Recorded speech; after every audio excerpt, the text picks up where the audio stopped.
تمام کی تمام حکومت کرپٹ ہے. واقعی گورنمنٹ کو کوئی خطرہ ہے؟ باجوہ صاحب نے سارا کام کیا اور یہ تحریک لبیک والے سامنے آگے. 3 مہینے سے نیب نے قطعی طور پہ کام کرنا چھوڑ دیا ہے، اور اگر فوج اور اداروں کو پھر وہ ان ایسے افراد کو کب تک سہارا دیں گے جو ان کی بدنامی کا باعث بنے. لیکن جو سب سے پہلی کرپشن ہوئی ضیاء الحق صاحب کے زمانے میں ہوئی. پاکستان کی حالت کے سدھرنے کے امکانات بہت کم ہیں، بہت کم ہیں. میرا خیال ہے کہ نہ نواز شریف چوائس ہے اور نہ آصف زرداری چوائس ہے، دونوں چوائس نہیں ہیں. پاکستان میں جو ہے وہ پارلیمانی جمہوریت نہیں، پارلیمانی امریت ہم پر نازل کی گئی.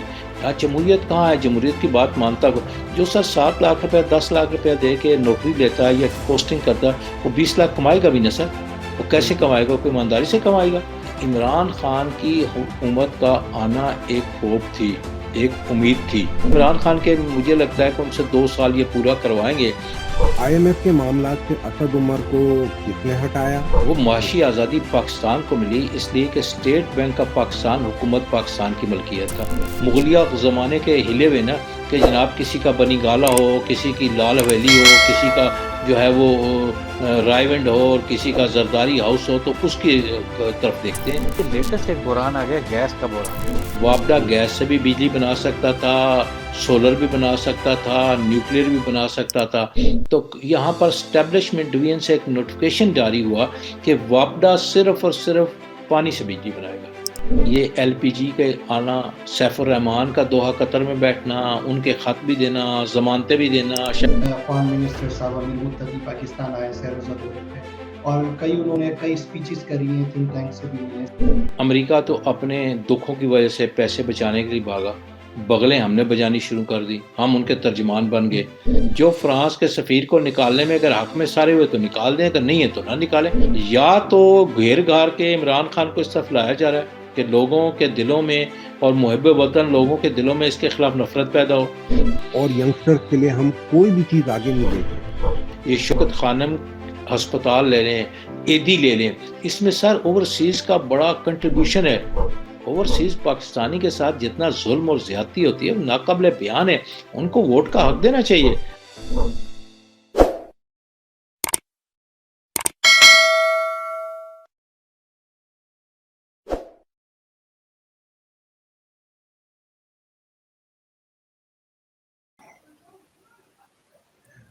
الرحمن الرحیم. پاکستان کی رائے کے آج کے اس پروگرام میں آپ سب لوگوں کو خوش آمدید. ہمارے ساتھ آج ہمارے جو گیسٹ ہیں وہ ایک بہت ہی اعلیٰ درجے کے صحافی ہیں اور مصنف بھی ہیں، اور انہوں نے تقریباً 12 سے 13 اخباروں میں انہوں نے کام کیا ہے. فاؤنڈر ہیں مختلف نیوز پیپرز کے، مختلف گورنمنٹ آرگنائزیشنز میں ریپرزینٹیٹو بھی رہے ہیں، اور صحافت ان کی it's more than 45 years old. یہ اسلام آباد میں بیسڈ ہے. اس کے علاوہ یہ پی ایچ ڈی ڈاکٹریٹ بھی ہے. میں آپ کا تعارف کرانے جا رہا ہوں ڈاکٹر عبد الودود قریشی سے. پلیز ویلکم ڈاکٹر عبد الودود قریشی. السلام علیکم ودود قریشی صاحب، کیسے ہیں آپ؟ وعلیکم السلام، بہت شکریہ. ہمارے آج کے اس پروگرام میں ہمارے ساتھ کو ہوسٹ کریں گے اس پروگرام کو نوید خالق صاحب ہیں، ناصر خانزادہ صاحب ہیں، اور محترم عارف یاسین صاحب ہیں. اور کینیڈا سے ہم یہ پروگرام ہم نے یہ شروع کیا ہے ودود صاحب، اور اس کا مقصد یہ ہے کہ ہم اوورسیز پاکستانی بھی بہت درد رکھتے ہیں پاکستان کے لیے اور حالات حاضرہ سے. تو ہمارے مقاصد میں یہ ہے کہ ہم تمام ان لوگوں کی رائے لیں اور پاکستان کے بارے میں جو ہے نا ہم آگاہی فراہم کریں from the people who know the online on ground reality.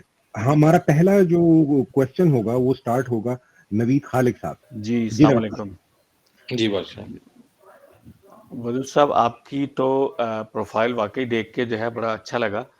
آپ نے بڑی کتابیں جو لکھی ہیں کافی ڈفرینٹ ٹاپکس کے اوپر، ایک ورائٹی ہے اس کے اندر. تو آئی تھنک دس از نوید صاحب بگ انٹرجیکٹ اچیومنٹ. کر کے ایک اور چیز ایڈ کرنا چاہتا ہوں جی کہ یہ پاکستان میں چند ان صحافیوں میں سے ہیں جن کو ستارہ امتیاز ملا ہے، which is a very important introduction about him. یہ کہ پلیز گو ہیڈ.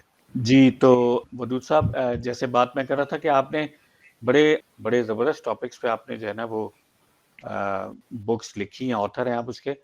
اور آج میرا پہلا سوال آپ سے جو ہے وہ بیسکلی ریسنٹلی ہم دیکھ رہے ہیں کہ اپوزیشن جو ہے اس نے ایک نئی تحریک چلانے کا اعلان کیا ہے. ہم آپ سے پوچھنا چاہتے ہیں کہ اصل میں گراؤنڈ ریالٹی ہے کیا؟ جی ودود صاحب. ایسے ہے کہ آج کل اپوزیشن خاصی تیزی میں ہے. اس کی کوئی 3-4 وجوہات ہیں. ایک وجہ تو یہ ہے کہ عمران خان صاحب نے اپنے ساتھ جن وزراء کا رکھا اور بالخصوص 4 وزراء ہیں، ان وزراء کی شہرت بھی اچھی نہیں ہے، کام بھی اچھا نہیں ہے، اور دونوں ہاتھوں سے وہ لوٹ رہے ہیں.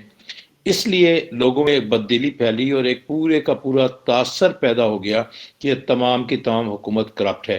ایک بات. دوسری بات یہ ہے کہ قدر گرنے سے بھی ڈالر کی قیمت اوپر گئی ہے اور مہنگائی ہوئی ہے. 2 باتیں. تیسری بات یہ ہے کہ عمران خان کی بیوروکریسی یا کوئی آدمی سنتا ہی نہیں، بات ہی نہیں سنتا.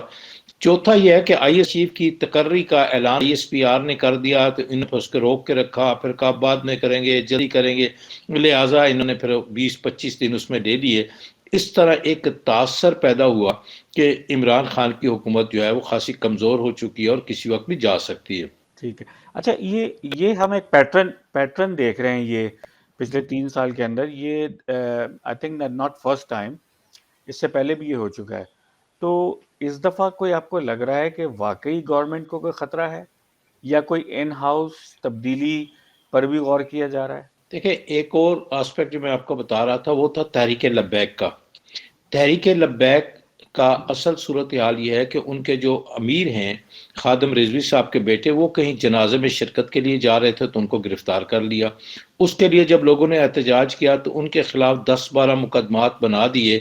اس جو بریفنگ کابینہ کو اور خاص کر ایک کمیٹی کو جو ڈیفینس کی کمیٹی کو دی گئی، اس کے بعد شیخ رشید اور فواد احمد چودھری نے جو گفتگو کی، اور فواد چودھری نے تو یہاں کہا کہ ہمیں آئی ایس آئی چیف میں جنرل فیض نے بریفنگ دی ہے، اور ایک پاس دینے کے بعد یہ جملہ ادا کر دیا کہ ان کو بھارتی فنڈنگ ہے اور غیر ملکی فنڈنگ اور ایسی باتیں کر دی.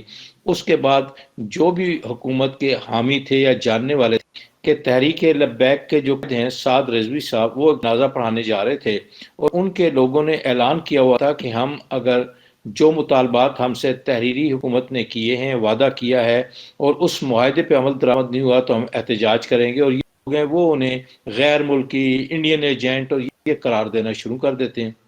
اب اس میں جو ہی شدت آتی ہے تو وہ لوگ بھی جلوس کے لیے نکل جاتے ہیں. حکومت کا یہ موقف کہ ہم قطعی طور پر بھی ان سے بات نہیں کریں، آئینی ہاتھوں سے نپٹا جائے. اچانک صبح پتہ لگتا ہے کہ عقیل کریم ڈیڈی صاحب اور مفتی اعظم صاحب منیب صاحب اور ایک اور ان کی جماعت کے 3 آدمی کراچی سے آتے ہیں. آرمی چیف کے ہاں ان کی ملاقات ہوتی ہے اور با استعمال ہوا. اس کے جواب میں ہزاروں لوگ نکل آئے. انہوں نے پولیس سے مقابلہ کیا. انہوں نے کہا جی ایف سی اور فوج کے حوالے کر دیا گیا ہے. فوج نے ان کے لیے کھول دیے. ایف سی کے لوگ بھاگ گئے، انہوں نے فائرنگ نہیں کی. اچانک رات کو پتہ لگتا ہے کہ کراچی سے عقیل کریم ڈیڈی صاحب اور مفتی منیب صاحب اور ایک اور 3 آدمیوں کو بلایا جاتا ہے اور ایک معاہدہ طے پا جاتا ہے. فواد چودھری بھی وہیں رہ جاتے ہیں، شیخ رشید بھی وہیں رہ جاتے ہیں، اور 11 علماء کو اور مشائخ کی جو ٹیم ہے وہ بھی وہیں رہ جاتی ہے، اور ایک معاہدہ صاحب. اس سے بھی ایک تاثر ملتا ہے کہ پرائم منسٹر ہاؤس الگ ہو گیا، آئی ایس آئی الگ ہوگی، باجوہ صاحب نے سارا کام کیا اور یہ تحریک لبیک والے سامنے آ گئے. تو یہ 6 آسپیکٹ ایسے ہیں جس کی بنیاد پہ یہ محسوس ہوتا ہے کہ حکومت قطعی طور پر ناکام ہو گئی ہے اور حکومت کی کوئی بات مانتا نہیں ہے یا حکومت کی رٹ نہیں ہے. ودود صاحب، آپ نے ابھی جو ہے کچھ 6 مختلف نکات کی بات کی تھی. دیکھیں، ایک تو میں نے پوائنٹس لکھے نہیں لیکن ایک زبانی میں بتاتا ہوں جو میرے ذہن میں ابھی آ رہے ہیں. ایک تو یہ ہے کہ ملک میں عمران خان کی گرفت ٹھیک نہیں ہے کیونکہ بعض وزراء لوٹ مار میں لگے ہوئے ہیں. دوسرا یہ ہے ڈالر کی قیمت جو ہے وزیر خزانہ صاحب نے خود گرا دی ہے، پاکستانی روپے کی کرنسی کی قیمت گرا دی ہے، ڈالر اوپر چلا گیا ہے. انتظامی طور پہ بیوروکریسی ان کی بات ماننے کے لیے تیار نہیں ہے. مہنگائی جو ہے وہ بڑھ گئی ہے، اور تحریک لبیک کے بارے میں حکومت نے جو ایک پراپیگنڈا شروع کر دیا کہ وہ غیر ملکی یا انڈین ایجنٹ ہیں، اس سے حکومت کی ایک بالکل ساکھ جو ہے متاثر ہوئی ہے. اب مخالفین جو تھی وہ تو اس انتظار میں تھے کہ عمران خان کو کس طرح زج کیا جائے، اور خاص کر مہنگائی کا اتنا اثر ہے لوگوں پر کہ وہ روتے ہیں. یہ تو بھی اپنی جگہ کہ دنیا میں بھی مہنگائی ہے، لیکن یہاں کی مہنگائی کا جو اپوزیشن نے ان کے خلاف پراپیگنڈا کر دیا ہے، پھر انتظامیہ قطعی طور پہ کہ اے سی ڈی سی یا مجسٹریٹ یا تھانے دار کسی شہر کسی گلی محلے بازار میں جا کے قیمتیں چیک کریں. اسلام آباد میں تھوڑا بہت ہے، پورے ملک میں اور پورے پنجاب میں اور پورے خیبر پختونخوا میں قطعی طور پہ اس کا کوئی انتظام نہیں ہے. چینی کی قیمت دیکھ لیں کہ 55 سے 80 یا 80 سے 90 اور 120 اور 130 روپے تک بکنا شروع ہو گئی تھی. گیس کا بحران اب اس طرح ہے کہ اب 3 ٹائم پاکستان کی تاریخ میں پہلی مرتبہ 3 ٹائم لوگوں کو گیس گھر میں صبح 7 سے لے کے وہ 10 بجے تک ہے، 11 بجے سے 2 تک ہے، 8 سے لے تک 11 تک ہے، کبھی ہوا نہیں تھا. اور 70% جو گیس ہے پاکستان میں خود پیدا ہوتی ہے، وہ گھروں کے لیے تو کافی ہے، اب وہ بھی لوگوں کے لیے ناپید ہوتی جا رہی ہے. تو یہ سارے عناصر ملا کے دیکھیں، نواب امیر محمد خان کے زمانے میں بھی یہ کام تھا، یہ بات ضیاء الحق کے زمانے میں تھی، لیکن انہوں نے انتظامی مشینری سے اس ساری چیزوں کو کنٹرول کر لیا تھا. لیکن عمران خان کے پاس نہ تو کوئی ایسا پالیٹیشین ہے، نہ کوئی آدمی پین لینے والا ہے. ایک تاثر بن گیا کہ یہ ان کے ساتھ سارے لوگ چور ہیں، سارے لوگ ڈاکو ہیں. اور اس میں کوئی شک نہیں ہے کہ وزراء نے اس طرح دونوں ہاتھوں سے لوٹ مار مچائی ہوئی ہے. اب اس کو دیکھ کے چودھری شجاعت کے مسلم لیگ کاف ہے، انہوں نے ایک اپنا رویہ بنا لیا، ان کا جی ہم اس حکومت کا ساتھ ہی نہیں دیں گے. آج ہی چودھری شجاعت کا بیان چل رہا تھا کہ جناب ہم تو قطعی ان کا ساتھ نہیں دیں گے. ایم کیو ایم نے بھی کہا ہے کہ جو یہ اصلاحات کرنا چاہتے ہیں، قانون سازش کرنا چاہتے ہیں، اس کے بارے میں ہم مشاورت کریں گے، ہم ان کی بات کو اس طرح نہیں مانیں گے. تو اب ایک جو سینیریو ایک مہینے سے چل رہا تھا کہ اپوزیشن جو ہے وہ پنجاب میں تحریک عدم اعتماد لائے یا سینٹ میں اپوزیشن کی اکثریت ہے، چیئرمین سینٹ کے خلاف جو ہے عدم اعتماد کی تحریک لائے. ظاہر ہمارے ہاں جو حساس ادارے ہیں یا مقتدرہ حلقے جن کو کہتے ہیں، وہ ضرور کچھ نہ کچھ لوگوں کو رابطہ کرتے ہیں، بتاتے ہیں، مشورہ دیتے ہیں یا ہدایت دیتے ہیں، پھر ان کے چھوٹے موٹے کام بھی کرتے ہیں. تو ان کا خیال ہے کہ وہ مقتدرہ حلقوں نے عمران خان سے ہاتھ اٹھا لیا ہے مجموعی طور پہ بطور ادارہ. تو اس طرح عمران خان کی پوزیشن بالکل کمزور نظر آتی ہے. کمزور نہ بھی ہو تو ایک سب سے اہم بات ہے کہ ملک میں جو لوٹ مار رشوت کا ریٹ بڑھ گیا ہے، کوئی آدمی ڈرنے کے لیے تیار نہیں ہے. پولیس سرے عام لوگوں سے پیسے مانگتی ہے، جو آپ کسی سرکاری دفتر میں چلے جائیں وہ آپ سے ڈائریکٹ پیسے مانگتے ہیں. خوف ختم ہو گیا. جیسے نیب کا ادارہ سمجھے کہ بے اختیار ہو گیا، اس میں بھی انہوں نے قانون میں تبدیلی کی. 3 مہینے سے نیب نے قطعی طور پہ کام کرنا چھوڑ دیا ہے. اور اپنا اپوزیشن لیڈر جو شاید خاقان عباسی ہیں اور خورشید شاہ اور دوسرے لوگوں نے نیب عدالتوں میں درخواستیں دے دی کہ اس ترمیم کے بعد ہم پر جو کیس بنائے تھے وہ چل ہی نہیں سکتے، تو اب اس کو پھر ترمیم کو واپس کریں. تو کوئی بے مہار ہے یا عمران خان صاحب کو ٹائم نہیں ہے یا ان کے گرد ایسے گروہ یا ایسے لوگ اکٹھے ہو گئے ہیں جو ان کو ناکام کرنا چاہتے ہیں، یا ان لوگوں کا خود پتہ نہیں ہے کہ کام کیسے ہوتا ہے، حکومت کیسے چلتی ہے، انتظامات کیسے چلتے ہیں. تو یہ ایک گم گم کی صورتحال ہے. اور ایسی صورتحال میں آپ دیکھیں کہ اسٹاک ایکسچینج بھی نیچے جاتا ہے، کرنسی بھی نیچے چلی جاتی ہے. آج وزیر خزانہ صاحب نے فرما دیا کہ جناب ڈالر افغانستان جا رہا ہے. بھائی کیسے جا رہا ہے؟ باڑ لگ گئی ہے چاروں طرف، آپ لوگوں کے تلاشیاں لیتے ہیں پھر جانے دیتے ہیں، تو کیسے ڈالر باہر افغانستان میں جا رہا ہے؟ باہر سے آپ نے ٹائٹ کیا ہوا ہے، اندر بھی آپ اندازہ نہیں کر سکتے کہ کوئی آدمی بجلی اور گیس کا بل جمع کروانا جائے، خواہ وہ 2 روپے کا ہے خواہ 30 روپے کا، اس کو شناختی کارڈ کی کاپی مانگی جاتی ہے ایف اے ٹی ایف کے حوالے سے. تو یہ کیسے ہو سکتا ہے کہ ڈالر باہر چلا گیا اور کرنسی؟ تو بس یہ بیوقوف بنایا جا رہا ہے اور کچھ سمجھ نہیں آتی کہ کہاں پر مین خرابی ہے. نوید اچھا، صاحب، یہ حکومت کی جو ہے یہ ساری باتیں سننے کے بعد بد انتظامی جو ہے اس کی قیمت جو ہے وہ تو قوم کو دینی پڑ رہی ہے، ٹھیک ہے نا، عام آدمی متاثر ہو رہا ہے. آپ کو نہیں لگتا کہ اپوزیشن بھی اتنا کوئی اسٹرانگ کردار نہیں کر رہی ہے، یا ان کے اندر بھی اختلافات ہیں؟ کیا وجہ ہے کہ ابھی تک کوئی اچھی موومنٹ نہیں چل سکی ہے؟ سر آپ کا اس سے تھوڑا ایک چھوٹا سا قدم میں آگے جانا چاہتا ہوں. لوگوں کی مہنگائی عام آدمی پس رہا ہے، لیکن جب ہم 1.25 ارب کی قوم انڈین کے ساتھ لڑنے کے لیے 23 کروڑ آدمی تیار ہیں، تو انہیں اسلحہ بھی چاہیے نا، گولہ بارود بھی چاہیے، طیارے بھی چاہیے.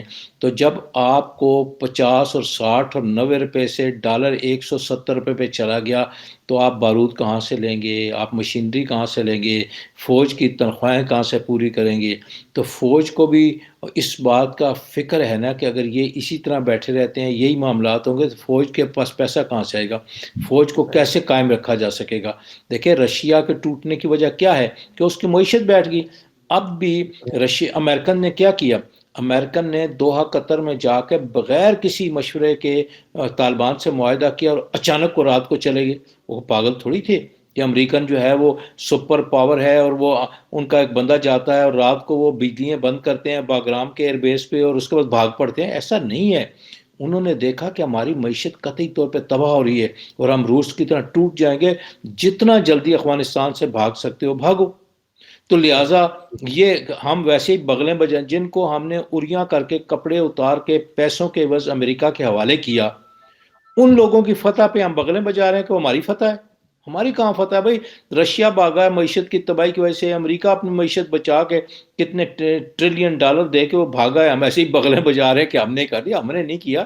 وہ اپنی اسی طرح اگر پاکستان کی معیشت خراب ہوتی ہے تو فوج کہاں جائے گی، نیوکلیئر کا کیا ہوگا. دیکھیں نیوکلیئر تو بم ہمارے پاس ہیں 100 ہیں 200 ہیں، اس کے اوپر لوگ کتنے ہیں سائنسدان. آپ سائنسدان لے لیں کہ 200 ہیں. اس کی حفاظت کے لیے، اس کی سیکورٹی کے لیے جو ایس ٹی پی ہم نے بنائی اس میں ہزاراں لوگ ہیں جو پہلے نہیں تھے. جو بات یہ ہے کہ پھر یہ معیشت کہاں جائے گی، اور اگر فوج اور اداروں کو پھر وہ ان ایسے افراد کو کب تک سہارا دیں گے جو ان کی بدنامی کا باعث بنے. تو یہ بھی ایک ساتواں آسپیکٹ اس کو بھی لے لیں. تو یہ صورتحال ہے جو پاکستان کی ہے. اگر یہاں کوئی ایسا حکمران نہیں آتا جو نہ صرف خود نیک پاک ہو بلکہ اپنے رد عمل سے یہ ظاہر کرے کہ وہ کسی کو کرپشن نہیں کرنے دے گا اور وہ سنے، ہر چھوٹی موٹی بات کو سنے، اس کے اوپر ایکشن لے. آپ یہ پوچھیں شیخ رشید صاحب سے پوچھیں، فواد صاحب سے پوچھیں، ان سے پوچھیں بھائی کیسے ہوا، آپ نے کیوں کیا.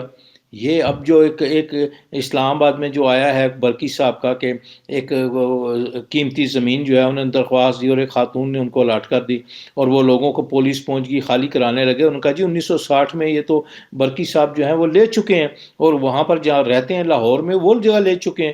تو پھر اس خاتون نے اس کا آرڈر واپس نہیں کیا، خود اس کو فارن کہیں پوسٹنگ دے دی. یہ ایسے معاملات ہیں، ایک نہیں ہیں، بے شمار ایسے معاملات. مطلب ایک معاملہ میرے علم میں ہے، سول ایویشن میں جو لوگ باہر آتے ہیں ٹرالیاں لے کے اس کو کہ وہ ہیلپ یا سروس کرنے کے لیے، وہ حکومت نے لوگوں کو نکال دیا اور کہا جی پرائیویٹائز کرتے ہیں کہ سرکاری ملازم ہیں اور ان سرکاری ملازموں کو ہمیں تنخواہ بھی دینی پڑتی ہے، ٹی اے ڈی اے بھی دینا ہے، رہائش بھی دینی ہے، پنشن بھی دینی پڑتی ہے، لہٰذا اس ادارے کو ہم ختم کر دیتے ہیں. تو سال سال انہوں نے پرائیویٹائز کر کے کہا کہ 18 یا 17 ہزار روپیہ پر ہیڈ ہم لے کے کو آدمی بھرتی کرے. ایک آدمی نے رکھ لیا. آج سے کچھ 4 مہینے پہلے جناب علی ان بندوں کو نکال دیا گیا اور انہی بندوں کو 4 سے لے کے 8 لاکھ 9 لاکھ روپیہ لے کے بھرتی کر دیا کہ جناب آپ کو ہم سرکاری ملازم رکھ رہے ہیں. پر یہ کہاں کھڑا ہوگا یہ کام؟ ہم نے کیا کیا؟ دیکھیں ہم نے کیا کہ ہم بڑی ایمانداری کی باتیں کرتے ہیں نا. ضیاء الحق صاحب میرے بڑے اچھے دوست بھی تھے، میں بڑا ان کے بارے میں، لیکن جو سب سے پہلی کرپشن ہوئی ضیاء الحق صاحب کے زمانے میں ہوئی. مثلا پی سی ہوٹل ہے، پی سی پشاور، پی سی کراچی، پی سی پنڈی، یہ پی سی لاہور، یہ 4 ہوٹل حکومت پاکستان نے بنائے. ارشد کوس صاحب جنہیں ہم بڑے آنیسٹ کہتے تھے، وہ محمود ہارون صاحب اور ہاشوانی صاحب کو 3 کو پرائیویٹائز کیا گیا اور چند کروڑ پھر وہ دیا گیا. اس سے زیادہ نیشنل بینک سے پیسے انہوں نے اس پہ قرض لیا اور حکومت کو بعد میں دیے. سب سے پہلی کرپشن تو وہاں سے شروع ہوئی پرائیویٹائزیشن کی. پی ٹی سی ایل آج بھی جس آدمی کے گھر میں ٹیلی فون لگا ہوا ہے 300 روپیہ ہر گھر سے وصول کرتے ہیں، فون استعمال کریں یا نہ کریں. اربوں روپے اس میں انکم ہے، وہ بیچ دیا. اور انہوں نے پتہ نہیں کتنے کروڑ کتنے ارب روپیہ بنتا ہے، انہوں نے جو بولی دی تھی وہ پیسے ہی وصول نہیں کیے.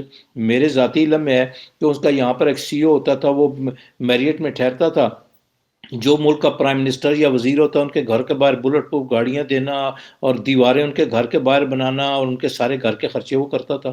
قوم بھاڑ میں جائے، ہمارے ذاتی مقاصد پورے ہوں، ہمیں مال ملے، ہمارے گھر ٹھیک ہو، ہمیں گاڑیاں ملے. تو یہ ایک وہ تاثر ہے جو تاثر کیا پریکٹیکلی جب تک کوئی اس طرح ختم نہیں کر سکتا، ختم نہیں کرے گا، پاکستان کی حالت کے سدھرنے کے امکانات بہت کم ہیں، بہت کم ہیں، صحیح، بالکل ٹھیک۔ اور ایسی صورتحال کسی انقلاب کو بھی جمن دے سکتے ہیں۔ جی تو جہاں تک ہم اسلام آباد کے بارے میں آپ نے ہمیں بہت ساری صورتحال سے وہاں کچھ چل رہا ہے آپ نے اس سے ہمیں آگاہ کیا، نہ صرف کرپشن ہے بلکہ انکمپیٹنسی بھی ایک بہت بڑا فیکٹر ہے جس کی وجہ سے یہ دن بار بار فیل ہو جاتی ہے اپنے مقاصد کو پورا کرنے میں۔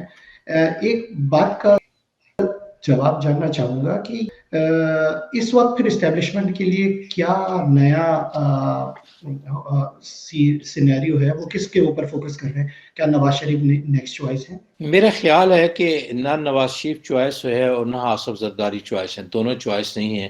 ایک چوچو کا ملغوبہ بنانے کی یہاں کوشش کی جا رہی ہے کہ جس میں کوئی 5-10 سیٹیں تحریک لبیک لے کے آ جائے، کوئی 4-5 سیٹیں جو حافظ سعید صاحب کی وہ لے لیں، اور اس کے بعد ایم کیو ایم کی کچھ سیٹیں آ جائیں کوئی، تو یہ ساری پارٹیوں میں کسی پارٹی کے ساتھ بھی اکثریت نہ ہو، یہ تقریباً 8 یا 9 پارٹیوں کی مل کر حکومت بنے، اور اس کے بعد جو حکومت بھی یا جو پارٹی بھی روگردانی کرے اس کو کان سے پکڑ کر مکھن میں سے بال کی طرح جیسے نکالا جاتا ہے نکال دیا جائے، اور کوئی بھی مضبوط حکومت نہ بن سکے۔ یہ مجھے فیل ہوتا ہے کہ یہ ایجنڈا ہے، اس لیے کہ جو بھی ذرا سی مضبوط ہونے کی کوشش کرتا ہے یا ہو جاتا ہے وہ اپنی لوٹ مار میں لگ جاتا ہے۔ اب میرا نہیں خیال کہ میاں نواز شریف صاحب اور پیپلز پارٹی کے اوپر اتنے الزامات، حالانکہ ان کی اکثریت زیادہ تعداد ہے، پی ٹی آئی کے بعد اگر کوئی زیادہ جماعت کے لوگ ہیں تو مسلم لیگ نون کے ہیں، لیکن ان میں جب تک وہ میاں نواز شریف صاحب رائے وینٹ خاندان سے یا زرداری خاندان سے نہیں نکلتے، ان کو اقتدار اور اختیار میرا نہیں خیال کہ کوئی مقتدرہ حملے جو حلقے وہ دینا چاہیں گے۔ ان پہ الزامات بھی ہیں، پھر وہ تابع محمل رکھ لیتے ہیں کہ فلاں کو سینیٹر بناؤ، فلاں یہ جیسے الطاف حسین صاحب کرتے تھے، وہ الطاف حسین صاحب پہ تو خیر زیادہ کام ہو گیا نا، تو یہی صورتحال پیپلز پارٹی کی، یہی نون لیگ کی ہے۔ میاں نواز شریف صاحب جو کہیں وہی ہوگا، جو بات جو ہے وہ کہہ دیں گے آصف زرداری صاحب وہی ہوگا، اس خاتون کو ٹکٹ دینا ہے، اس کو وزارت دینی ہے، اس کو نکالنا ہے، تو یہ صورتحال خاندانی۔ دیکھیں میں تو کئی بار کہتا ہوں کہ یہاں پر انگریز کے جانے کے بعد پاکستان میں جو ہے وہ پارلیمانی جمہوریت نہیں، پارلیمانی آمریت ہم پر نازل کی گئی، اور یہ پارلیمانی آمریت کا کوڑا انگریز چھوڑ گیا کہ یہ پاکستانی قوم کی جو ہے وہ پیٹھ پہ آپ برساتے رہیں۔ یہاں جمہوریت کہاں ہے؟ جمہوریت کی بات مانتا کو، اور پھر یہ نہیں ہے کہ یہ سیاستدانوں کا قصور ہے، یہ قصور عوام کا ہے کہ وہ ان کے تابع معمل کیوں ہوتے ہیں، چھوٹے چھوٹے مفادات کے لیے کیوں جھکتے ہیں، ایک بریانی کی پلیٹ پر 5 سال کے لیے اقتدار و اختیار سونپنے کے لیے کیوں قطاروں میں کھڑے ہو جاتے ہیں۔ یہ جب تک لوگوں میں شعور نہیں پیدا ہوگا، اور لوگوں میں شعور اس وقت پیدا ہو سکتا ہے جب لوگ معاش سے، روٹی کپڑا مکان کے چکر سے نکلیں یا ان کو نکالا جائے، باعزت ہوں۔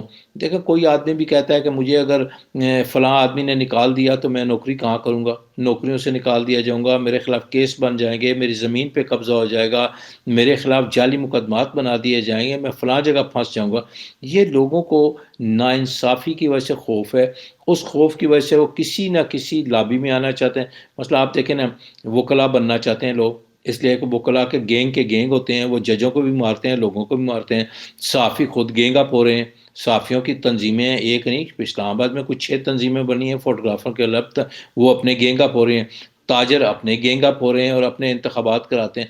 تو یہاں پر مافیاز اور گینگسٹر بننے جا رہے ہیں، قوم سے لوگ نکلتے جا رہے ہیں۔ جو آپ نے کہا نا ڈیفرنٹ، تو میں نے اپنی کتاب لکھی قومیت کی تشکیل، اس میں کلچر کیا ہے، قومیت کیا ہے، یہ ساری چیزیں میں نے اس میں پوری 500-600 صفحے کی کتاب ہے۔ میں نے اسٹالن کو، سیریان کو، گاندھی کو، علامہ اقبال کو، سارے لوگوں کو اس میں کوٹ کیا ہے کہ قوم کیا ہے۔ دیکھیں قوم میرے خیال میں لسان سے نہیں بنتی کہ یہ پنجابی ہے، سندھی ہے، پٹھان ہے۔ قوم لسان سے اگر بنتی تو عربی ایک ہوتے۔ قوم اوتان سے بھی ایک نہیں بنتی، اگر اوتان سے بنتی تو بالکن سٹیٹ والے سارے ایک ہوتے، ایک زمین، عرب ایک جگہ ہوتے۔ اوتان سے بھی نہیں بنتی، قصب سے بھی نہیں بنتے کہ موچیوں کی قوم ہوگی، نائیوں کی، وہ قصب ہے، قصب کے بھی قوم بنتی ہے ذہنی ہم آہنگی سے۔ ذہنی ہم آہنگی کے ساتھ جب ان کو انصاف ملتا ہے تو قوم بنتی ہے، اور ہم نہ انصاف مل رہا ہے نہ ذہنی ہم آہنگی ہو رہی ہے لوگوں میں۔ ہر آدمی اپنے کف کو، اپنے خاندان کو، اپنے مافیا کو لے کر چلنا چاہتا ہے، اور انہی کے پروں کے نیچے زندہ رہنا چاہتا ہے۔ جی ٹھیک ہے، آپ کا حدود صاحب آپ کا ایک میں نے پروگرام دیکھا تھا جس میں آپ نے ایک واقعے کے بارے میں ذکر کیا تھا. نومبر 2008 پہ آپ نے ایکچولی نیوز بریک کری تھی کہ آئی ایس آئی کا پولیٹیکل ونگ ختم کر دیا گیا ہے. اس کی بعد میں تصدیق بھی ہو گئی. پھر اس کے کچھ ہی منتھ کے بعد میں آپ کو آپ کی آؤٹسٹینڈنگ پرفارمنس کی وجہ سے آپ کو نشان امتیاز بھی ملا جو بلا شبہ ہر پاکستانی کے لیے باعث فخر ہے. اچھا، ایک عام پاکستانی کی حیثیت سے آپ سے ایک سوال کروں گا کہ واقعی 2009 کے بعد آئی ایس آئی کی سیاست میں مداخلت ختم ہو گئی ہے اور کیا اسٹیبلشمنٹ کا کوئی کردار نہیں حکومت کی جوڑ توڑ میں، جیسے کہ آپ نے ابھی بھی ذکر کیا کہ بہت ہے اور بہت زیادہ ہے اور بلکہ حکومتوں کو کمزور رکھنے کی پرائرٹی ہوتی ہے. تو اگر وہ ونگ ختم ہو گیا ہے تو اب یہ کون کر رہا ہے، اور اگر وہ ونگ صرف نام چینج کر کے کام کر رہا ہے تو کچھ وضاحت کیجیے پلیز. دیکھیں، زندگی میں میری زندگی میں بہت سارے واقعات ہیں. ایک تو یہ ہے کہ پاکستان کے جب سائنٹسٹ کو گرفتار کیا گیا، ڈاکٹر قدیر خان اور ڈاکٹر فاروق ابھی بھی گرفتار ہیں، ان کی خبر سب سے پہلے میں نے دی تھی. میرے دفتر پہ قبضہ کر لیا گیا اور وہ ایک لمبی کہانی ہے، اور وہ میری گاڑی ماری گئی اور ایک لمبی کہانی ہے. یہ واقعہ ایسے ہوا کہ آصف زرداری صاحب نے جو ہے وہ پرویز مشرف کو فارغ کر دیا. جب فارغ کر دیا تو موصوف جو ہے وہ چوڑے چوڑے ہو کے بیٹھنا شروع ہو گیا کہ جناب اب تو اقتدار اور اختیار میرے پاس ہے، میں نے ایک جرنیل کو فارغ کر دیا جس سے ملنے کی میری خواہش تھی اور وہ ٹائم نہیں دیتا تھا. آصف زرداری صاحب نے پریزیڈنٹ ہاؤس میں ان کے لا ڈپارٹمنٹ کو دو باتیں کی. ایک تو یہ کہا کہ جنرل کیانی صاحب کی ایکسٹینشن کر دیں، نمبر 1. نمبر 2 انہوں نے یہ کہا کہ جناب یہ دیکھیں کہ ملک میں صدارتی نظام کیسے قائم ہو سکتا ہے. ان کو پتا تو تھا کہ بینظیر کے شہادت کے بعد میں صدر تو بن گیا ہوں، آئندہ تو میں نہیں بن سکتا. لہٰذا ان کا جی ایسا نظام کرو، پتہ کرو کہ جس کے تحت ملک میں صدارتی آئینی ترمیم کی جائے اور ملک میں صدارتی نظام لے آئیں، اور اس کے تحت آئندہ 5 سال کے لیے بھی میں صدر مملکت رہوں. جب یہ بات مقتدر حلقوں کو پتہ لگی تو انہوں نے کہا کیانی صاحب کی ایکسٹینشن کا تو کام ٹھیک ہے نا. تو انہوں نے کہا جی کہ ہم نے جنرل کیانی صاحب نے ایک لیٹر لکھ دیا کہ آئی ایس آئی میں پولیٹیکل سیل بند کر دیا جائے. یہ کرنے کے بعد جب کیانی صاحب کی آصف زرداری صاحب سے ملاقات ہوئی تو انہوں نے ان کو کہا کہ ہم آئینی ترامیم کچھ کرنا چاہتے ہیں، اور یہ بھی کیا ہوگا ذکر، مجھے تو اتنا ہی بتایا گیا تھا، یہ بات کی گئی. تو انہوں نے کہا کہ آپ آئی ایس آئی چیف سے آپ کو آتے ہیں جنرل پاشا تو مل لیجیے گا. اچھا، آئی ایس آئی چیف کے لیے اس وقت ظاہر پرویز مشرف کو نکال چکے تھے، تو انہوں نے اپنے ملٹری سیکرٹری کو کہا کہ اگلے ہفتے آئی ایس آئی چیف کو ٹائم دو. بھائی آئی ایس آئی چیف ہو یا آئی بی چیف ہو تو آپ کو واش روم میں بھی بیٹھے ہوئے تو آپ کو بات کر سکو، حملہ ہو سکتا ہے، کوئی بڑی خبر ہو سکتی ہے، ملک اور قوم کا معاملہ ہو سکتا ہے. تو موصوف کا اتنا دماغ خراب تھا کہ انہوں نے کہا جناب اگلے ہفتے ٹائم دو. انہوں نے بتایا اور مجھے اس حد تک اطلاع ہوئی کہ جناب یہ 2-3 لائنوں کی خبر چھاپ دیں. میں نے کہا اچھا. جب میں نے پوری تفصیلات لے کے اس کی لیڈ چھاپ دی تو جب پاشا صاحب آصف زرداری کو ملنے گئے تو انہوں نے جب ان کا جو پولیٹیکل سیل تو ہم بند کر دیا ہے کیانی صاحب نے، تو آپ ایسے کریں کہ ایک نئے سے پولیٹیکل سیل بنانے کے لیے ایک لیٹر بھی جاری کریں، حکم کریں، اور اس کے لیے کوئی پیسے بھی جو ہے وہ لوکیٹ کر دیں اس سیل کے لیے. تو پھر آصف زرداری صاحب بھاگ گئے. تو اس طرح وہ صدارتی نظام لانے کی جو خواہش تھی اس میں انہوں نے یہ کیا تھا، میری اس میں آپ پڑھا بھی ہے کہ ایک رپورٹ ضیاء الحق صاحب کے زمانے میں ملک میں صدارتی نظام کے لیے ایک پارلیمانی رپورٹ تھی، اس کو رپورٹ کہتے ہیں، پارلیمنٹ نے چھاپی ہے، میرے اس کے اوپر اس کا پڑھا ہوا ہے جی، انصاری رپورٹ ہے جی، انصاری رپورٹ ہے پارلیمانی نظام پر کہ صدارتی نظام. تو اس میں قرآن و حدیث سے اور امریکہ کے اور رشیا کے اور فرانس کے صدارتی نظام کو تقابلی جائزہ کر کے ثابت کیا گیا ہے کہ پاکستان کے لیے اگر کوئی نظام ہے تو بہتر صدارتی نظام ہی ہے. تو یہ اس میں میں نے انہوں نے یہ کیا. تو یہ ساری تو وہ سارا معاملہ سر، تو مجھے 17 امتیاز سر ملا ہوا جی، یہ 22 جرنلسٹوں کو ملا ہے جی، اور آج تک پاکستان میں جی 70-72 سال میں جی. تو یہ وہ خبر تھی سر جو میں نے خبریں اخبار میں لیڈ کے طور پہ چھاپی تھی. میں نے 19 تاریخ کو چھاپی خبر، اور 26 تاریخ کو پھر پرائم منسٹر صاحب کو نے، جب میرا اصرار تھا کہ مجھے اس کی تصدیق چاہیے، مجھے ایڈیٹر کہہ رہا تھا کہ جناب آپ کی خبر کی تو آج والے سلمان تاثیر صاحب تردید کر رہے ہیں، ایکسپریس تردید کر رہے ہیں، یار ہماری تو اخبار. تو میں نے کہا جی رک جائیں ذرا، متعلقہ لوگوں کی میٹنگ ہو جائے. تو جب میٹنگ ہوگی تو پھر اس کے بعد 26 تاریخ کو وہ بھی اس میرے فیکس ودود میں وہ پڑی ہوئی ہے. تو وہ پھر 19، 22، 23، 24 ایک ہفتے کے بعد پرائم منسٹر ملک سے باہر جا رہے تھے تو پھر انہوں نے پریس ریلیز جاری کی کہ ISI میں پولیٹیکل سیل بند کیا گیا، لیکن وہ کہاں، جب کوئی آدمی کام کرنا چاہے تو وہ اس طرح کا جمہوری معاشرہ تو نہیں ہے نا جی، کون بند کرے گا، کہاں جی بند کرے گا، کیسے بند کرے گا، یہ ایسا صورتحال نہیں ہے ہو سر۔ پایا جی سر۔ ٹھیک ہے، اچھا جی آپ وزیر صاحب میں کی، بھی ایک جی جی جی کر جی سکتے، ہاں، جی عارف صاحب آپ کر لیں۔ اچھا جی جی جی اچھا قاسم، اچھا thank you Qasim, thank you. اچھا ودود صاحب، ایک چھوٹی سی آپ کے پاس میں تھوڑا سا جاؤں گا۔ آپ نے بہت دھواں دھار اسٹوڈنٹ پالیٹکس کی، پولیٹیکل لیڈر رہے، کوئی 17 مرتبہ تو آپ اسٹوڈنٹ لائف میں جیل کے چکر لگائے اور ہر مرتبہ الزامات سے بھرے ہوئے۔ آپ کو لگتا پھر جرنلزم کی لائف میں بھی آپ کے اوپر مقدمات بنے اور آپ ان تمام الزامات میں بے گناہ ثابت ہوئے۔ آپ کو لگتا ہے کہ آج بھی اسٹوڈنٹ پالیٹکس اس راستے پہ چل سکتی ہے؟ آج تو حال یہ ہے کہ کچھ بھی بولنے پہ آپ گرفتار ہو جاتے ہیں، بلکہ گمشدہ بھی ہو جاتے ہیں، تو کیا آج بھی وہی سینیریو ہے اسٹوڈنٹ پالیٹکس کے حوالے سے؟ سر بات یہ ہے کہ میں 17 بار جیل میں گیا، اور یحییٰ خان کے دور میں بھی اور پھر ضیاء الحق صاحب کے دور میں ملٹری کورٹ میں مجھے ٹرائل کیا گیا، اور پھر اس میں بعض جرنلسٹ میرے خلاف بھی تھے کہ جناب انہوں نے ملٹری کورٹ کی توہین کی، اور میں نے کہا ملٹری کورٹ کی توہین کرنے کی بات نہیں ہے، جو میجر صاحب ہیں اور کرنل صاحب ہیں وہ لوگوں سے پیسے لے رہے ہیں اور فیصلے کر رہے ہیں، اور ایک کیس میں نے سامنے کیا، وہ جیل میں پھر میرے شور کرنے کی وجہ سے جب مجھے ٹرائل شروع کیا تو وہ گئے، متعلقہ جج میجر تھے، انہوں نے جن لوگوں کو مثلا ایک آدمی کو فرض کیا 3 سال دی ہے سزا اور دیا 50,000 روپیہ، تو جس سے 30,000 رشوت لی تھی اس کو سال سزا دی اور 20,000 اس کو جو ہے وہ جرمانہ کیا ہے، تو پھر جیل میں جا کے وہ انیشیل کر کے آئے، میں نے اس کی کاپی بھی وہاں دی، میں نے کہا جناب یہ 30,000 جو لی ہے وہ یہاں پر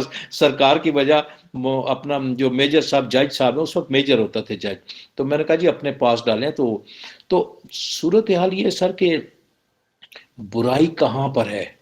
برائی کرپشن میں ہے، ناانصافی میں ہے۔ جب تک ملک میں انصاف نہیں ہوتا، انصاف کا کوئی نظام نہیں ہوتا، اور وہ ہو نہیں سکتا، اس لیے کہ جو لوگ اقتدار، اختیار اور قانون بنانے والے ہیں وہ اپنے مفاد کا قانون بناتے ہیں، وہ لوگوں کے مفادات کو پیش نظر نہیں رکھتے، وہ کہتے ہیں میری زمین کیسے بچے گی، میرا رشتہ دار کیسے بچے گا، جو میں نے کرپشن کی ہے، جو میں نے لوٹ مار کی ہے وہ کیسے بچے گی، وہ اس کو بچانے کے لیے قانون سازی کرتے ہیں، اس کے دفاع کے لیے کرتے ہیں، لہٰذا یقیناً 100% جو ہے وہ درستگی کا کوئی امکان نہیں۔ آپ کیا پوچھتے تھے اور بات آپ نے، میں ایک بیچ سے مس کر گیا۔ جی اسٹوڈنٹ پالیٹکس کے بارے میں بات ہاں کری کہ جس طرح آپ 17 جی مرتبہ گرفتار جی ہوئے اور واپس آئے آج سینیریو بالکل مختلف ہے۔ دیکھیں میں گارڈن کالج میں پرویز رشید صاحب یا شیخ رشید صاحب مجھے بڑے اسٹوڈنٹ لیڈر نہیں تھے، انہوں نے بھی اپنا، شیخ رشید صاحب نے کوئی اچھے الفاظ میں تو مجھے یاد نہیں کیا کیونکہ جیل میں میرے ساتھ تھے، جاوید ہاشمی صاحب نے جو اپنے 2 پیجز میرے بارے میں لکھے ہیں اپنی میں باغی ہوں اس میں بھی، اور پھر لیاقت بلوچ صاحب نے بھی لکھا ہے، یہ سارے لوگ ہمارے ہم اثر ہیں۔ پرویز رشید صاحب تو خیر کتاب کوئی نہیں لکھی، لیکن وہ تو بات یہ ہے کہ 85 کے بعد، 85 کے بعد اسٹوڈنٹ پالیٹکس پہلے ایمانداری کا نام تھا، اچھائی کا نام تھا، اور اسٹوڈنٹس اس لڑکے کو پسند کرتے تھے جو دلیر ہوتا تھا، جو ایماندار ہوتا تھا، جو کرپشن میں ملوث نہیں ہوتا تھا۔ اچانک یہ ہوا، بھٹو کے دور میں شروع ہو گیا تھا کہ یہ جو اسٹوڈنٹ لیڈر ہیں یہ جوئے کے اڈے چلا رہے ہیں، یہ بسوں کے اڈے چلوا رہے ہیں، یہ ویگنوں کے اڈے چلوا رہے ہیں، یہ جتنی غنڈہ گردی ہے اس کی جو ہے وہ ذمہ داری اپنے سر لے کے وہاں سے بھتہ وصول کرنا شروع ہو گیا، تو ایک پیسے کی ریس شروع ہو گئی، اس کی وجہ سے جتنے بھی اسٹوڈنٹ لیڈرشپ، تو لہٰذا اسٹوڈنٹ یونین پہ پابندی بھی لگی، تو آج وہ جاندار اسٹوڈنٹ لیڈرشپ نہیں ہے جو 98 میں تھی ایوب خان کے دور میں۔ دیکھیں میں ایوب خان کے دور میں نکالا گیا ڈگری کالج، پھر گارڈن کالج میں داخلہ لیا، تو وہ لوگ صرف ملک کے لیے، قوم کے لیے ایمانداری، وکلا بھی یہی کرتے تھے کہ قانون کے لیے، قانون کی عملداری کے لیے، نیکی اور اچھائی کے لیے، ایک حد تک تو یہ تھا کہ کسی کا غلط کیس ہوتا تھا جیسے قائد اعظم رحمۃ اللہ علیہ نے کیا تو وہ انکار کر دیتے تھے، ابھی بھی ابو الخیری اللہ جنسب کرے مر گئے ہیں، طیب صاحب اسلام آباد میں، ان کے پاس کیس غلط ہو تو وہ کہتے نہیں آپ غلط کیس کر رہے ہیں اور آپ کا حق نہیں بنتا۔ اب وہ کام ختم ہو گیا ہے، اب آپ کو خال کوئی آدمی نظر آئے گا اور بے نام آدمی یہ کام کرے گا جو نیکی کے لیے، اچھائی کے لیے چلے گا، تو یہاں پر سر سفارش کرنا، جھوٹ کی بنیاد پر لوگ پیسے دیتے ہیں، لیتے ہیں، اصل نہیں ہے لوگوں کی، ایمانداری پہ کھڑا نہیں ہونا چاہتے، رہنا نہیں چاہتے. جو سر 7 لاکھ روپے 10 لاکھ روپیہ دے کے نوکری لیتا ہے یا پوسٹنگ کرتا ہے، وہ 20 لاکھ کمائے گا بھی نا سر. وہ کیسے کمائے گا؟ کوئی ایمانداری سے کمائے گا. تو اس کا سر اس کا دیکھیں، عمران خان کی حکومت کا آنا ایک ہوپ تھی، ایک امید تھی. امید یہ تھی کہ چلو اس کا کوئی بھٹو خاندان نہیں بنے گا، زرداری خاندان نہیں بنے گا، نواز شریف خاندان نہیں بنے گا، ولی خان خاندان نہیں بنے گا، مولانا فضل الرحمان کا بھائی بیٹا اور خاندان نہیں بنے گا. وہی خاندان نہیں بنا، لیکن آپ نے لوگ تو وہی لگا لیے. وہی جن کا چاچا جج رہا ہے، جن کا تایا جو ہے وہ گورنر رہا ہے، وہی لوگ آپ نے، وہی چلے ہوئے کارتوس اور وہی لوٹ مار کے لوگ آپ نے جمع کر لیے. تو اس کا فائدہ کیا ہوا کہ قوم مزید وہ نیچے چلی گئی، اس لیے کہ ان کو پتا ہے کہ یہ اکیلا آدمی چلا جائے گا. ہم نے تو پیسے بناؤ تو آئندہ پھر اقتدار و اختیار میں آئیں گے. تو یہ مجھے لگتا ہے کہ ایسی صورتحال جب دیکھتے ہیں تاریخ میں تو یہ پھر انقلاب کی صورت بنتی ہے. ایک حد ہوتی ہے سر، ایک حد ہوتی ہے. ایک حد کے بعد پھر لوگ نکلتے ہیں. دیکھیں آپ تحریک لبیک کے لوگوں کو روکا نا جی. انڈیا نے جیسے کیا تھا، فارمرز کے لیے روڈ کھودے ہیں، کنکریٹ بچھائی ہے، کیلیں بچھائی ہیں، تو وہ جس علاقے میں پہنچتے تھے 7 بلڈوزر لوگ لے کے خود چلے جاتے تھے. یہ تو لاکھوں روپے دے کے کھلاتے تھے، وہ جا کے بلڈوزر مار کے ان کا راستہ بھر دیتے تھے. لوگ زور دیکھیں، کوئی 250 نہیں تھے، ہزار ہا لوگ تھے سر، ہزار ہا لوگ تھے. تو پھر جب اس طرح کی صورتحال پیدا ہو جاتی ہے، لیکن اس میں خرابی یہ ہوتی ہے کہ بہت بے گناہ لوگ بھی مارے جاتے ہیں، ظلم بھی ہوتا ہے، زیادتی بھی ہوتی ہے، ساری چیز. اور پھر غیر ملکی طاقتیں آ جاتی ہیں، ہمسایہ آپ کے دشمن ممالک بھی شامل ہو جاتے ہیں، ان کے اپنے اغراض ہوتے ہیں، نیشنل انٹرنیشنلی پابندیاں لگتی ہیں. تو جو کام سموتھ قانون اور آئین کے تحت ہو جائے وہ تو ملک اور قوم کے لیے فائدہ مند ہوتی ہے. لیکن جو اس طرح ہو کہ حادثاتی طور پہ ہو، پھر اس حادثے کا کوئی پتہ نہیں ہوتا کہ وہ حادثہ کیا رخ اختیار کرتا ہے، لوگ کیا رخ اختیار کرتے ہیں، لوگ کہاں جاتے ہیں، لوگ کیا چاہتے ہیں، کون وہاں پر آ کر مسلط ہو جاتے ہیں. یہ ساری صورتحال جو ہے نا وہ اللہ تعالیٰ ہمیں سے محفوظ رکھے. لیکن مجھے لگتا ہے کہ جس خرابی کی طرف ہم جا رہے ہیں، ڈالر اگر اور بڑھ جاتا ہے، فوج کے اخراجات اگر پورے نہیں ہوتے ہیں، وہ اس پینک میں کسی اور پہ ہاتھ رکھتے ہیں، ایسے لوگوں سے ہاتھ رکھتے ہیں جو مزید خرابی پیدا کرتے ہیں، قوم بدل ہوتی ہے، پھر لسانی کام شروع ہو جائے گا، علاقائی کام شروع ہو جائے گا، تعصب شروع ہو جائے گا. پھر لوگ تو اس میں پناہ ڈھونڈیں گے نا جی، اپنے گینگسٹر ہونے کے لیے. تو یہ خطرناک چیزیں ہیں. مطلب میں سوچ ہے اللہ نہ کرے ایسی صورت حال پیدا ہو. لیکن ایک تو یہ کہ عمران خان کے مجھے لگتا ہے کہ ان سے 2 سال یہ پورا کروائیں گے، لیکن آج کے یا اس ہفتے یا اس مہینے سے نومبر کے بعد انہیں کمزور پانی کے بلبلے کی طرح خوفزدہ ڈرا ہوا اس طرح رکھ کے ہی ان سے 1.5 سال جو رہتا ہے پورا کرائیں گے. اور اس کے بعد انتخاب ہوگا، پھر وہ چو کا مربع ہی ہوگا کہ 7 سیٹیں لے کے آیا، کوئی 20 لے آیا، کوئی 10 لے آیا، تو اس طرح ہی ہوگا. جی سر. میرے سر آپ سے چند سوال مجھے کرنے ہیں. سب سے پہلا تو یہ ہے کہ آپ کی نالج کے مطابق یا آفیشیل نالج کے مطابق گورنر اسٹیٹ بینک کو کس نے پلیس کیا، اور آئی ایم ایف کے معاملات سے اسد عمر کو کس نے ہٹایا؟ اسی میں ایک اس کا سب کویسچن ہے، کیونکہ گورنر اسٹیٹ بینک کی جو قابلیت ہے نا، وہ اوورسیز پاکستانیوں کے بیچ میں تو بیٹھ کے انہوں نے بول دیا کہ چند پاکستانیوں کو فائدہ ہے اگر ڈالر اوپر جائے، تو وہ چند پاکستانی تقریباً 90 لاکھ، اور جو سفر کرنے والے پاکستانی ہیں جو یعنی کہ اس ساری مصیبت کو جھیلیں گے، ان کی تعداد ہے کوئی 22-23 کروڑ. تو I think that was unjustified. But coming back to my question کہ آپ کو اس سفر نامے میں یعنی کہ اسد عمر کو ہٹانے والی طاقت کون تھی، اور یہ فیصلہ کس کا تھا، اور آئی ایم ایف کا governor State Bank I M F کا بندہ پلیس کرنے کا پریروگیٹو؟ سر دیکھیں، 1947 میں جب پاکستان آزاد ہوا تو آزادی معاشی کسے ملی؟ انڈیا کو نہیں ملی. وہ معاشی آزادی پاکستان کو ملی اس لیے کہ اسٹیٹ بینک آف پاکستان حکومت پاکستان کی ملکیت تھا. ریزرو بینک آف انڈیا جو ہے اس میں امریکنز بھی ڈائریکٹر تھے، برٹشر بھی ڈائریکٹر تھے، اور کچھ انڈین بھی تھے. لہٰذا 60% سے زائد اس کے شیئر جو ہے ریزرو بینک آف انڈیا کے وہ انڈینز کے نہیں تھے. اب یہ مدت سے اس کام میں لگے ہوئے تھے کہ ایسی صورتحال ایک پیدا کی جائے تاکہ پاکستان کا اسٹیٹ بینک پاکستان کے ہاتھ سے نکل جائے. عمران خان صاحب کی نااہلیت ہے، ان کے ساتھی لوگوں کی بھی نااہلیت ہے کہ انہوں نے اس قانون کو پاس کروا دیا، اور آج جو ہے وزیر خزانہ کہہ رہا ہے کہ وہ انڈیپینڈنٹ ادارہ ہے اور وزارت خزانہ اور حکومت کے ماتحت نہیں ہے۔ بھائی اس کو پاکستان کے عوام کی ملکیت سے ہی نکال دیا گیا ہے۔ میں نے بھی اس کے اوپر ایک ٹویٹ کیا، اس دنوں میں کیا ہوا تھا۔ میں چونکہ خود میری ہابیز میں ہے بینک نوٹ کلیکشن، پاکستان کی میرے پاس مکمل ہے کوائنز، اور میں کرتا ہوں، لہٰذا اس حوالے سے میں کہ کرنسی کی کیا صورتحال ہے۔ میں نے یہ جب عشرت حسین صاحب تھے تو انہوں نے 1000 روپے کا نوٹ نکالا تو میں نے ان سے احتجاج کیا، میں نے کہا آپ نے غلط کیا، یہ کیوں کریں؟ کہتے ہیں میں انشاءاللہ آپ کو بتاؤں گا کہ جو چیز آج 100 میں ملتی ہے وہ آپ کو 2012-13 میں جو 1000 روپے میں ملے گی۔ تو یہ اسٹیٹ بینک کے لوگ ایک باقاعدہ ایجنڈے کے تحت اس کام پہ لگے ہوئے ہیں۔ دیکھیں اسٹیٹ بینک کا گورنر کون ہے؟ IMF کا ملازم ہے، چھٹی لے کے آیا ہوا ہے، یہی کام، یہ ایک انٹرنیشنل سازش کے تحت شوکت عزیز آیا، معین قریشی آیا، اب یہ گورنر کو لے کے آئے ہیں، اور یہ جو ہمارے گورنر صاحب اپنا ہیں وزیر خزانہ ہیں، ان کے تو اپنا ایک بینک ہے، اور ان کا بینک جو ہے وہ بیچ رہے تھے۔ ہمارے ایک دوست ہیں یہاں پر اسلام آباد میں، بہت بڑا ہے ان کا ٹاور ہے، اور ان کے پاس آئے ہوئے تھے، میں وہاں موجود تھا، تو اپنا بیچ رہے تھے اس وقت 7 روپے یا کچھ سم تھنگ، مجھے ایگزیکٹ یاد نہیں ہے، اتنے پر شیئر ان کو بیچنا چاہتے تھے کہ 70% آپ 60% لے رہے ہیں۔ تو ان کا یہ چلا ہوا بینک ہے، یہ تو بالکل بیٹھا ہوا ہے، چل ہی نہیں سکتا اور فارغ ہے۔ اب اس کے اپنے بینک کی آپ قیمت دیکھ لیں کہ کیا قیمت کہاں پہنچ گئی۔ اپنا معاملہ، اپنا الو، اپنا بینک انہوں نے سیدھا کر لیا، ملک ڈبو دیا۔ ان لوگوں کو سر فرق نہیں پڑتا، عوام کو جتنا مرضی لوٹا جائے کہ جی بڑا، یہ کوئی ہے جو جس طرح کہ انہوں نے جملہ کیا 23 کروڑ عوام جو ہے وہ کہ کہتے ہیں کتنے لوگوں کو فائدہ ہوگا بھائی؟ کوئی آدمی جو دبئی میں بیٹھا ہوا ہے وہ کتنا لیتا ہے؟ 1000 ریال لیتا ہے، 3000 ریال لیتا ہے۔ برطانیہ میں جو ہے وہ زیادہ سے زیادہ آپ کسی کی سیلری کیا ہے؟ 1000 پاؤنڈ ہے، وہ کتنے پیسے اپنے گھر بھیجے گا؟ وہاں کیا کھائے گا؟ مطلب ایک حماقت کی باتیں ہیں، بیوقوفی کی باتیں ہیں، اور اس کی بنیاد پہ کرتے ہیں۔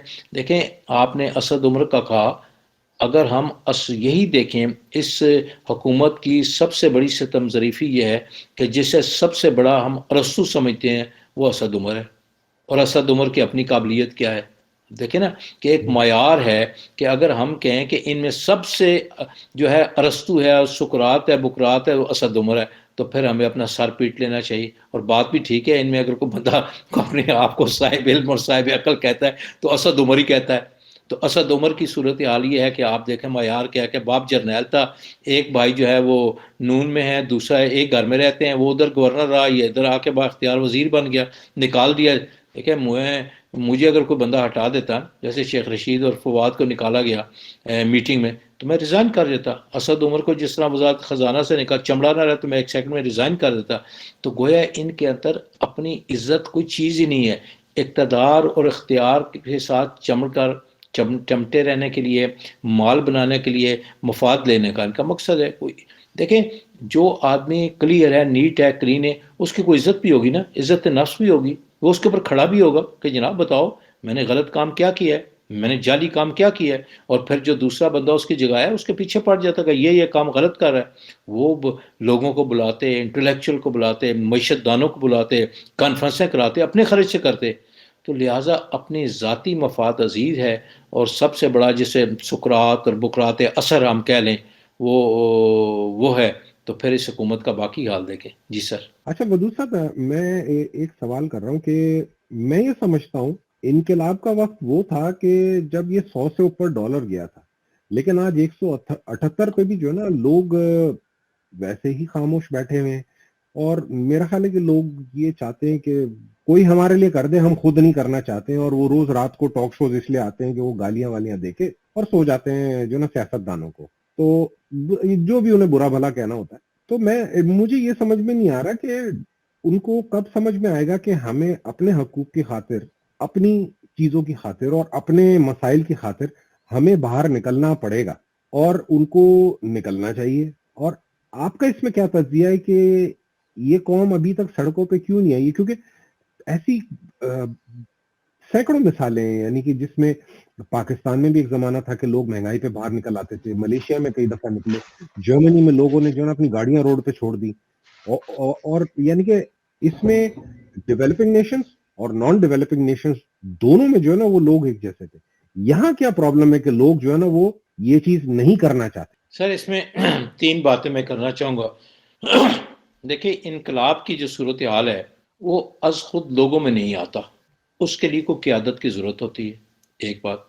دوسری بات یہ ہے کہ انقلاب کے پیچھے جب تک سپر پاورز موجود نہیں ہوتی انقلاب کامیاب نہیں ہوتے. میرے کوئی دوست اختلاف کر سکتے ہیں, مثلا ماؤ زے تنگ غریب آدمی تھا, 10 میل کا 40 میل لمبا جو اس کا لانگ مارچ تھا کیا مفت میں ہوا, جس میں گاڑیاں بھی شامل ہوئی, ٹینک بھی شامل ہوئے, 10,000 لوگ بھی مرے. تو ان کے پیچھے یورپ موجود تھا, اس لیے کہ اس وقت کا جو کم عمر بچہ انہوں نے بادشاہ چائنا میں بنا لیا تھا, یورپ کہتا تھا کہ فوری طور پہ ان سے ہماری جان چھوٹے, اور یہ ایک بندہ لے کے آئیں اور اس کو پھر اپنے مقاصد پہ چلائیں گے. ماؤ زے تنگ بچ کیسے گیا؟ بچ ایسے گیا کہ جو ہی ماؤ زے تنگ کو اقتدار و اختیار ملا, اس نے کہا وہ تمام فیکٹری ہیں جو یورپ کو پیالے اور وہ گردر اور اس ٹائپ کی جو چیز جو بیچتے تھے, پوٹری بیچتے, ان کو سب سے پہلے ان کو توڑو. اور اس نے اپنا تعلق توڑ دیا تو انقلاب چائنا کا کامیاب ہو گیا. ہٹلر برف پر بیچتا تھا, اخباریں بیچتا تھا, آسٹریا سے بھاگا تھا, اس کے خلاف مقدمات تھے. یورپ والوں نے اس وقت کے جو رشیا کا ساری جو جرمنی کا بادشاہ تھا اس سے خلاف تھے, لہٰذا انہوں نے اس کو پلانٹ کیا. جب پلانٹ کیا تو ہٹلر نے اقتدار اختیار لینے کے بعد اپنا تعلق توڑ دیا, تو ہٹلر اچھا برا کامیاب ہوا. یہی ہوا امام خمینی فرانس میں رہے, ان کی طیارے پہ آئے, جو ہی پہنچتے ہیں تو کہتے ہیں کہ کون تھا ان کا ایجنٹ, بنی صدر, ان کا گرفتار کرو اس کو. امام خمینی کا انقلاب بھی, ان انقلابوں کو اچھا کہیں برا کہیں, یہی حال ہے انقلاب فرانس کا.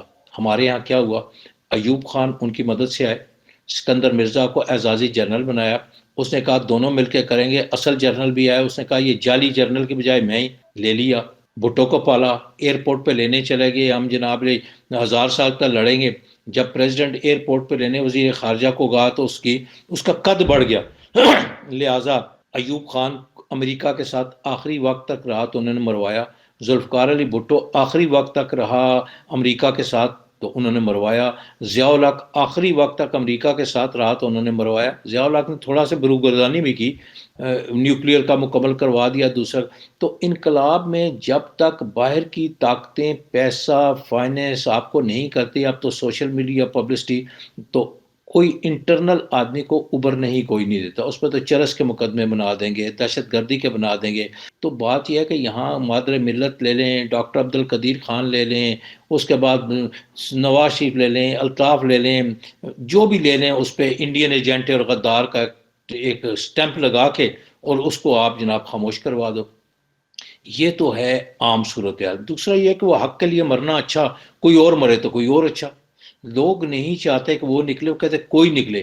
اب پی این اے کی موومنٹ جب چلی تو پیر پگاڑا کا ایک قد کاٹ تھا اور ان کے گرد لوگوں کو جمع کیا گیا, قیادت سامنے آئی. جب تک قیادت نہ آئے از خود کوئی بے ہنگم جلوس جلسہ انقلاب آ نہیں سکتا. اور اس کے لیے ظاہر ہے فائنینس چاہیے, پیسے چاہیے, کوٹھیاں چاہیے, گھر چاہیے. لوگ تو یہاں وہ مغلیہ زمانے کے ہلے ہوئے نا کہ جناب کسی کا بنی گالا ہو, کسی کی لال حویلی ہو, کسی کا جو ہے وہ رائے ونڈ ہو اور کسی کا زرداری ہاؤس ہو, تو اس کی طرف دیکھتے ہیں کہ جی اس کے بعد پیسہ بھی ہے, اقتدار بھی ہے, اختیار بھی. یہ الگ بات ہے کہ جب اس طرح کے لوگوں کو پھانسی لگاتے ہیں تو جنازہ پڑھنے کے لیے 14 لوگ ہی ہوتے ہیں, پھر ان کی ضمانت دینے والا بھی کوئی نہیں ہوتا. تو انہوں نے ایک تاثر ضرور بنایا ہوتا ہے کہ ہمارے ساتھ اتنے لوگ ہیں. تو انقلاب جب تک کوئی ایسا ادارہ, کوئی ایسے افراد جن کے پاس مالی حالات بھی ہوں, وسائل بھی ہوں, تو وہ انقلاب نہیں آ سکتا. جب پھر انقلاب آئیں گے تو اگر ان کے ماتحت رہیں گے تو وہ ان کو مروا دیں گے, بھٹو کی طرح, ضیاء الحق کی طرح, ایوب خان کی طرح. اور اگر ان سے نکلیں گے تو پھر کچھ عرصہ تک کامیابی ہو سکتی ہے, کامیاب رہ سکتے ہیں. جہاں تک افغانستان کا تعلق ہے, افغانستان کا انقلاب صرف بھاگے ہیں. رشیا اپنی معیشت کی وجہ سے بھاگا ہے, امریکہ اپنی معیشت کی وجہ سے بھاگا ہے. انڈیا یا کوئی اور ملک اب افغانستان جانے کا منہ نہیں کرے گا, اس لیے کہ ان کو پتہ ہے وہاں معیشت اپنی تباہ ہوگی. تو انقلاب جو ہے وہ اس طرح دیکھیں, انڈیا میں کیجریوال کو آپ دیکھیں, بیچارہ اچھا کام بھی کر رہا ہے, دوائیاں بھی فری کی ہیں, میں تو ان کو دیکھتا ہوں. لیکن اس کے بعد کیا ہے کہ اس کو تو دہلی سے باہر نہیں نکلنے دیا نا. ممتا بنرجی کا کیا حال ہے، اس کو بنگال سے تو باہر نہیں نکلنے دے رہے. تو یہ باہر کی قوتیں، میں تو ایک بات جو ابھی نہیں کرنا چاہ رہا، لیکن بہرحال میرے علم میں ہے کہ یہ ایسا نہیں ہے کہ مودی صاحب ایسے ہی آ گئے تھے اور جو ہے وہ بی جے پی وہ ایسے ہی از خود کوئی اس کا انقلاب آیا. تو اس کے اوپر پیچھے بڑے لوگ تھے، بڑا مال لگایا گیا تھا کہ انڈیا ٹوٹے گا ان کے کرتوتوں سے، اور یہ اقلیت کو ماریں گے اور دبائیں گے، اور وہی وہ کام کر رہے ہیں، اور انڈیا کمزور ہو گیا، ویک ہو گیا. تو یہ بعض ایسی چیزیں ہیں، بعض چیزیں ناگفتگو بھی ہیں جو کی بھی نہیں جا سکتی. لیکن انقلاب کے لیے جب تک ادارے پیچھے نہیں ہوں گے، کوئی غیر ملکی طاقتیں نہ ہوں، فائنینس نہ ہو، پروٹیکشن نہ ہو، انقلاب کا امکان نہیں ہے میرے خیال میں. میں نے یہ آپ کو امام خمینی کا انقلاب بتایا، انقلاب فرانس کی بات کی، ہٹلر کا بتایا، چائنا کا بتایا. میں بھی میری بات درست نہ ہو، لیکن میں اپنے طور پہ سمجھتا ہوں کہ ایسے. جی سر. جس طرح سے ہمارے ابھی یہ ٹاپک رہا ہے کہ حکومت جو ہے اس کے اندر کافی بحران آتے ہیں، بلکہ ہم پچھلے 3 سال سے بحران ہی سن رہے ہیں. کبھی شوگر کا بحران ہے، کبھی بجلی کا ہے، کبھی پیٹرول کا ہے، پھر جو ہے وہ ڈالر کا ہے. اب یہ لیٹسٹ ایک بحران آ گیا، گیس کا بحران. ہم اس لیول پہ، اتنے نیچے لیول پہ کس طرح سے پہنچ گئے ہیں کہ ہم 1 گھنٹے میں اپنی عوام کو چند گھنٹوں کے علاوہ گیس نہیں دے سکتے؟ مطلب یہ اس کے پیچھے کوئی نہ کوئی ایک دن کا کام تو نہیں ہو سکتا. یہ کیا ہوا ہے، کیا وجہ ہوئی ہے کہ ہم یہاں تک پہنچ گئے ہیں؟ سر یہ سارے کام نہ تو سطحی ہیں نہ حادثاتی ہیں، یہ ایک منصوبہ بندی اور پلاننگ کے تحت ہوتا ہے اور ہوا ہے. مثلا یہ کہ پاکستان میں ایک واپڈا کا ادارہ تھا. میں محترمہ کا جب انٹرویو کرنے لندن گیا، بے نظیر کا، میرے یوٹیوب پہ پڑا ہے فیکٹس ودود میں.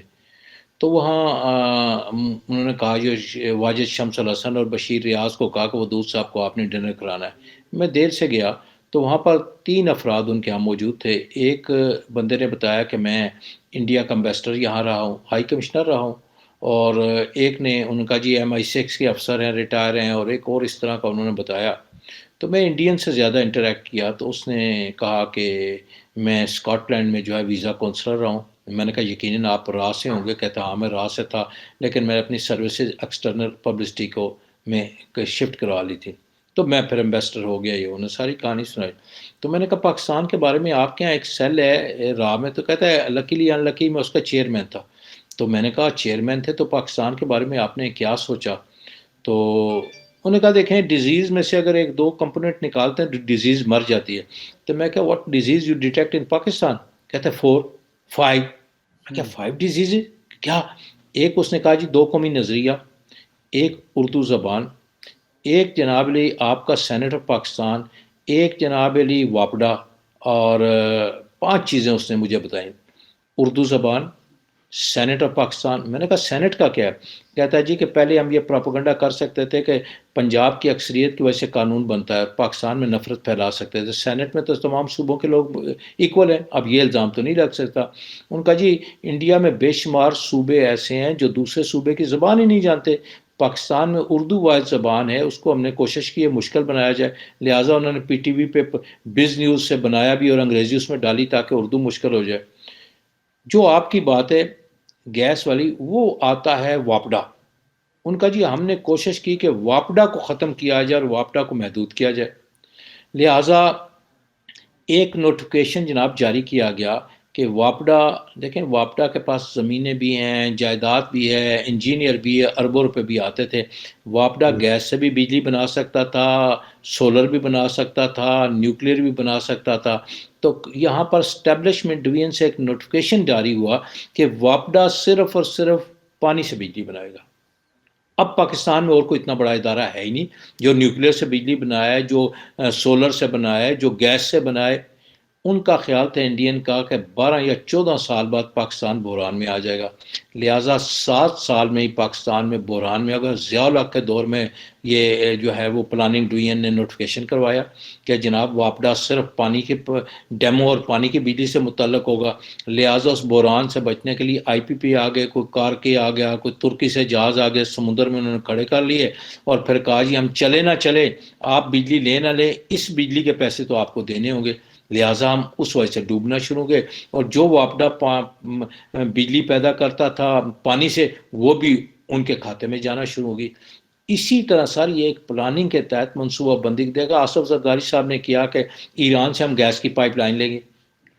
کیوں نہیں کیا؟ کیوں پرویز مشرف نے نہیں کیا؟ کیوں نواز شریف نے نہیں کیا؟ کیوں عمران خان نے کیا؟ مسئلہ کیا ہے؟ ہاں جی یہ ہے کہ اس پہ پابندی ہیں، بھائی پابندی ہیں تو اب ڈالر نہ دو. وہ میں وہاں گیا تھا 2 بار، اس وقت جب افتتاح ہوا وہ بھی میں گیا تھا وہاں پر. تو آپ ان کو سامان دو، دوائیاں دو، خوراک دو، اس پہ پابندی تو نہیں ہے نا. آپ جو ان سے گیس لیتے ہو تو گیس کے جواب میں ڈالر آپ نہیں دے سکتے، لیکن آپ کو خوراک دے سکتے ہو، آپ ان کو آم دے سکتے ہو، آپ ان کو چاول دے سکتے ہو، آپ ان کو گندم دے سکتے ہو، یہ چیزیں تو آپ دے سکتے ہو نا. تو گیس لو. تو وہ سکھر کے پاس یا کوئی سندھ کے کسی علاقے میں کوئی 6 یا 8 کلومیٹر تک وہ گیس کی پائپ لائن ہے جو وہاں سے پڑ کیوں نہیں ڈالی؟ ڈالنے نہیں دی جاتی. امریکہ نہیں کہتے ہیں تو وہ آپ تاجکستان تائپے تاجکستان پاکستان اور انڈیا کی پائپ لائن ڈالو، 10,000 کلومیٹر کی یا 5,000 کلومیٹر کی ڈالو، 4 میل کی نہ ڈالو. تو یہ پورا ایک منصوبہ بندی ہے. پھر جہاز لے کے آؤ، اس میں کمیشن ہے. دیکھیں اب ایک رپورٹس بھی آئی ہے کہ جتنے ملکوں کے اوپر امریکہ نے چڑھائی کی ہے زیادہ تر وہ ممالک ہیں یا تو جنہوں نے IMF اور ورلڈ بینک سے قرضہ نہیں لیا، یا وہ تیل بیچنے والے ملک ہیں. اور تیل والے ملک سے، اور جو بھی امریکہ کے حکمران رہے ہیں، صاحب اقتدار و اختیار گروہ رہا ہے، وہ تیل کا کاروبار کرتے ہیں. لہٰذا لڑائی تیل کی، امریکنوں کو مرواؤ، مسلمانوں کو مرواؤ، نہ مسلمانوں کو، اصل تیل کی لڑائی ہے. لہٰذا یہ LPG کے آنا، سیف الرحمان کا دوحہ قطر میں بیٹھنا، ان کے خط بھی دینا، ضمانتیں بھی دینا. شہباز شریف صاحب جا رہے تھے کہ دوحہ میں جناب لیو اپنا قرنطینہ کریں گے اور پھر لندن جائیں گے، جو انہوں نے نہیں جانے دیا. تو یہ سارا کیا ہے؟ یہ سر پاکستان کے لیے عوام کی بات نہیں ہے، ذاتیات ہے، مال بنانا ہے. یہ جہاز لیتے ہیں، اوپن کھلے سمندر میں کھڑا کر دیتے ہیں، پھر 2 مہینے 3 مہینے بعد اس کو واپس لاتے ہیں، دگنی قیمت وصول کرتے ہیں کہ وہ جی مہنگے آ رہے ہیں تو آئندہ. اور یہ اس لیے کہ یہ بحران پیدا ہوگا، چیخ دہاڑ ہوگا، شور پڑے گا، پھر کہیں گے بازار. تو جو فرض کیا $50,000 میں جو جہاز ملتا تھا وہ 1,050,000 میں وہ کریں گے، 10 گنا زیادہ میں منگائیں گے کہ جی شور پڑ گیا ملک میں. تو یہ سارا سب لوگوں کا، عوام کا، ملک کا خیال نہیں ہے. اپنا پیسہ، اپنا خاندان، اپنے مال بنانے کی ہے، اور وہ بنام عوام، بنام اسلام، بنام قوم، بنام غریبی ہے. جی سر. اچھا جی ودود صاحب، میں آپ سے ایک آخری سوال کرنا چاہوں گا. جیسا آپ کو معلوم ہے یہ افغانستان کے فارن منسٹر صاحب امیر متقی پاکستان آئے سیر روزہ دورے پہ، اور انہوں نے کئی اسپیچز کری ہیں، تھنک ٹینک سے بھی ملے، سب کچھ ہے، سارا کچھ ہے. دوسری طرف انہوں نے ایک بات یہ کری ہے، اور جو کہ فیکٹ بھی ہے، کہ ٹی کے ساتھ جو مذاکرات ہو رہے ہیں ان میں ہم ثالثی کا کردار کر رہے ہیں، جیسے کہ حقانی گروپ کر رہا ہے. تو کیا وہ پاکستان کو پریشرائز کرنے کی بات کر رہے ہیں تاکہ پاکستان اپنا کردار ادا کرے ان کی حکومت کو تسلیم کروانے کے لیے؟ کیا اب ہم طالبان سے بھی اسی طرح بلیک میل ہوں گے؟ سر ابھی بھی بات میری سمجھ میں نہیں آ رہی. بات یہ ہے کہ امریکہ تو اپنے دکھوں کی وجہ سے پیسے بچانے کے لیے بھاگا، بغلیں ہم نے بجانی شروع کر دی، ہم ان کے ترجمان بن گئے. جن لوگوں کو اریاں کر کے، جن کی شلواریں ہم نے اتروا کے ایئرپورٹ پہ امریکہ میں ڈالروں کے بدلے بھیجا، اور ہم نے اپنی کتاب میں لکھا کہ ہم نے ڈالروں کے بدلے ان کو بھیجا، اور اس نے لکھا کہ جناب ایئرپورٹ پہ جہاں میں سفیر تھا میری سے ان کے سامنے شلوار اتاری گئی، میری قمیض اتاری گئی اور ننگا مجھے حوالے کیا گیا. وہ دکھ بھول جائیں گے؟ جن لوگوں کو ہم نے 9 سال تک ملا برادر کو جیل میں رکھا، کیا ان کو کوٹھی میں رکھا ہوا تھا؟ ہم نے تو پشاور جیل میں ان کو ڈالا، ہم نے تو ان کو کراچی جیل میں رکھا. ان کے ساتھیوں کے ساتھ ہم نے کیا. تو وہ اس طرح نہیں ہے کہ ہماری پوری بات مانے. آپ دیکھ لینا کہ انڈیا کے جو ہے وہ ٹیم، کرکٹ ٹیم کا جو ہے مینیجر ان کو کہتا ہے سے وہی بال فرسٹ، ٹھیک ہے جی، تو اس نے کہا وہی بال فرسٹ. آپ ٹاس جیت کے اپنے، تو بات یہ ہے کہ وہ ہمارے ساتھی نہیں ہے. یہ چھپائی جاتی ہیں باتیں، یہ بتائی نہیں جاتی. وہ جب بھی ان کو موقع ملے گا ہمارے ساتھ وہ کریں گے کہ ہم یاد کریں گے. یہ تو دیکھیں میں 20 سال لکھتا رہا کہ پاکستان، افغانستان اور ایران کے درمیان باڑ لگاؤ. میں نے ضیاء الحق کو سوال کیا کہ جناب باڑ کیوں نہیں؟ وہ نہیں، ادھر ادھر کے خاندان رہتے ہیں یہ. وہ تو راحیل شریف کو دعائیں دیں، دیوبند جس کا نام نہیں لیتے، جو کھڑا ہوا اور جس نے کہا میں کروں گا. اس نے کہا جی آرمی کی پریڈ بھی میں کرواؤں گا 23 مارچ کی، اور اس نے کہا کہ جناب یہ باڑ بھی لگاؤں گا. اس بندے نے پاکستان اور افغانستان تک درمیان باڑ لگائی تو آج ہم بچے ہوئے ہیں، ورنہ 200 170 180 دھماکے روز ہوتے تھے پنڈی، اسلام آباد، لاہور، کراچی، اور یہ ہماری تباہی نکال دیتے. لہٰذا وہ ایسا نہیں ہے، ہمیں محتاط رہنا چاہیے، ہمیں ان کے ایک حد تک بات کرنی چاہیے. ٹی ٹی پی ظالم لوگ ہیں، انہوں نے مارا، انڈیا سے وہ پیسے لیتے رہے ہیں، امریکہ سے پیسے لیتے ہیں، اسرائیل سے پیسے لیتے رہے ہیں، فوجیوں کے سروں کے ساتھ فٹ بال کھیلا ہے، بچوں کو ذبح کیا ہے. آج سے کچھ 6 دن پہلے بھی داعش کے نام سے انہوں نے ایک فوجی کی گردن کاٹی ہے، یہ سوشل میڈیا پہ پڑی بھی ہے. ہم ان لوگوں سے ہاتھ ملا لیں، ان لوگوں کو ہم اپنے ساتھ بٹھا لیں، ہم ان کے ساتھ مذاکرات کر رہے ہیں، ہم ان کے ساتھ معاہدہ. کون ہوتے ہیں لوگ؟ آپ ایک اعلان کریں کہ ان میں جو لوگ قتل نہیں کیا، جرم نہیں کیا، جہاد کے نام پہ ان کے ساتھ چلے گئے تھے، بے گناہ ہے، وہ آ جائیں، ہم ان کو معافی دیتے ہیں. جس نے قتل کیا ہے، جس نے لوگوں کو مارا ہے، جس نے سازش کی ہے، جس نے دھماکے کیے ہیں، جس نے غیر ملکی کوئی بھی غیر ملک کا مال لیا اور ان کو ہم تختہ مشق بنائیں گے. یہ ہوتا ہے غیرت مند قوم. سر بات یہ ہے، چاند پہ امریکہ جاتا ہے، کیا ملتا ہے وہاں سے؟ کوئی ڈائمنڈ ملتے ہیں وہاں سے، کوئی سونا آتا ہے وہاں سے، کوئی یورینیم آتا ہے. قوموں کا پرائڈ ہوتا ہے، عزت ہوتی ہے، عزت اور وقار کے لیے قومیں کھڑی ہوتی ہیں اور وہی سپر پاور بنتی ہیں، انہی کا بڑا نام ہوتا ہے. آپ جو ہے وہ لیٹتے چلے جا رہے ہیں. جیسے وہ عدیہ نے کہا کہ آپ وہ 16 دسمبر کہ جناب آپ کیا نیا کوئی سرنڈر ڈاکومنٹ سائن کرنا چاہتے ہیں؟ تو اس لیے دیکھیں، میاں نواز شریف صاحب نے طالبان کے ساتھ معاہدے کے لیے ایک کمیٹی بنائی. میجر عامر اس کے خلاف تھا، لیکن عرفان صدیقی کو کمیٹی کا چیئرمین بنایا. وہ گئے، ہیلی کاپٹر پہ گئے، اور صرف ہمارا ہیلی کاپٹر گیا اور حفاظت طالبان کر رہے تھے. ان کا مطالبہ یہ تھا کہ اس سارے علاقہ غیر سے پشاور تک آپ فوجیں نکالیں، اور یہاں پر 12 یا 14 قلعے ہیں، وہ تمام قلعوں کا کنٹرول ہمیں دیا جائے، اور یہاں پر جو ٹینک، توپیں اور گنیں آپ کی پڑی ہیں وہ بھی طالبان کے حوالے کریں. ہم آپ کی انڈیا اور پاکستان کے درمیان بفر زون ہمارا ہوگا، اور ہم آپ کی حفاظت کریں گے، آپ کو یہاں فوج لگانے. تو یہ اس پہ ایگری ہو رہے تھے. جو کرنل صاحب بیٹھے وہ نہیں مانے، وہ ٹالتے رہے. اس دوران راحیل شریف نے جو ہے وہ ساری تیاری کی اور پھر ان کو وہاں صفایا کیا. بات یہ ول چاہیے، قوموں کی پرائڈ ہوتی ہے، عزت ہوتی ہے. لیٹتے جانا اور اس کے ساتھ معاہدے کرنا. آپ جو ہے وہ لبیک کی بات کرتے ہیں، لبیک نے کیا کیا؟ کیا لبیک نے کوئی دھماکہ کیا ہے؟ کیا انہوں نے خود کچھ حملہ کیا ہے؟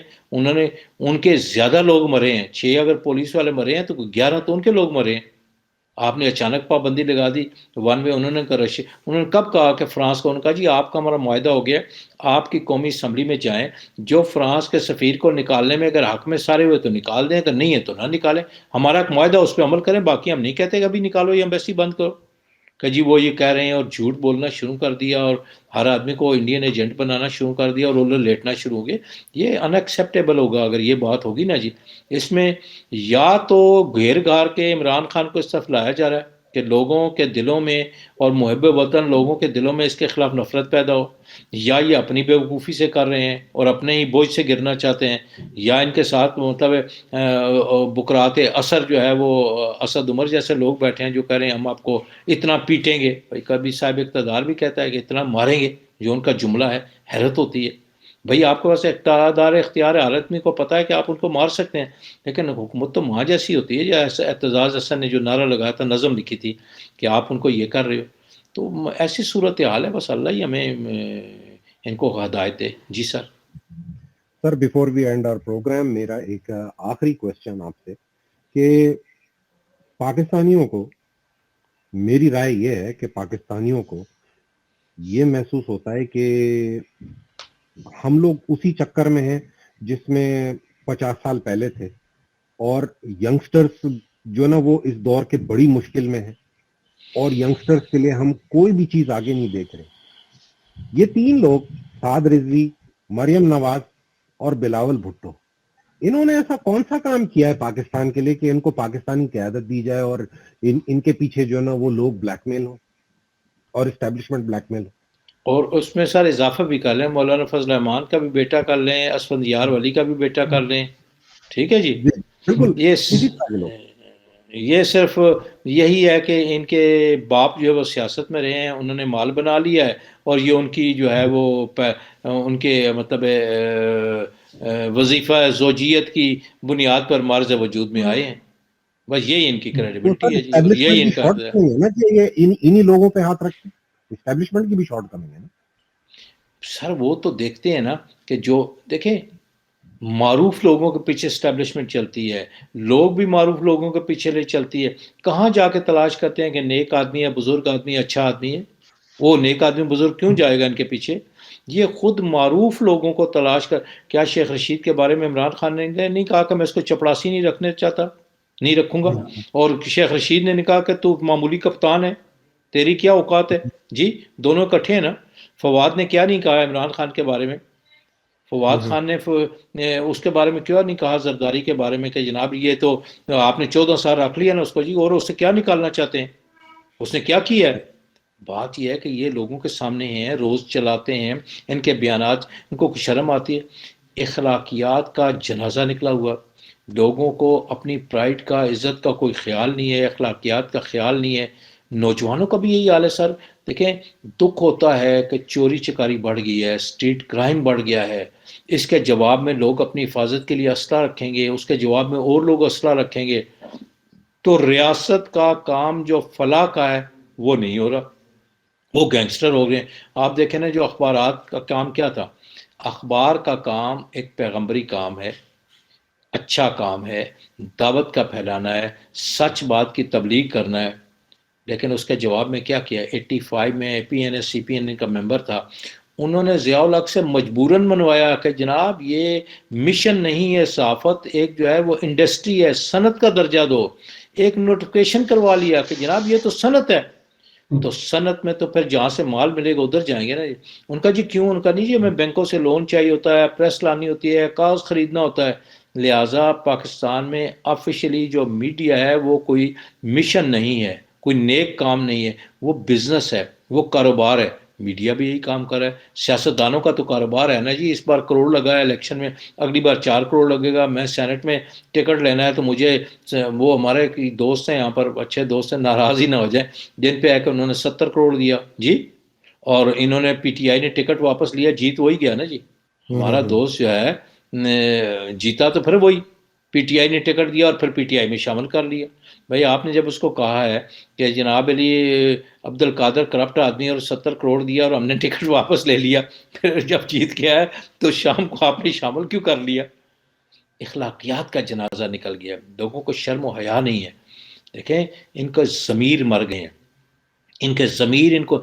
آپ نے کہا سعد رضوی میں کیا کمال ہے جی, کہ خادم رضوی نے ایک پڑھا لکھا آدمی تھا, بریلویوں کا واحد آدمی تھا, جس کو علامہ اقبال بھی یاد ہے, جس کو تمام گردانے یاد ہیں, الف لام میم ذالک الکتاب سے لے کے والناس تک, وہ مذکر مؤنث جمع کے تمام صیغے بولتا تھا, اس کو یاد تھے.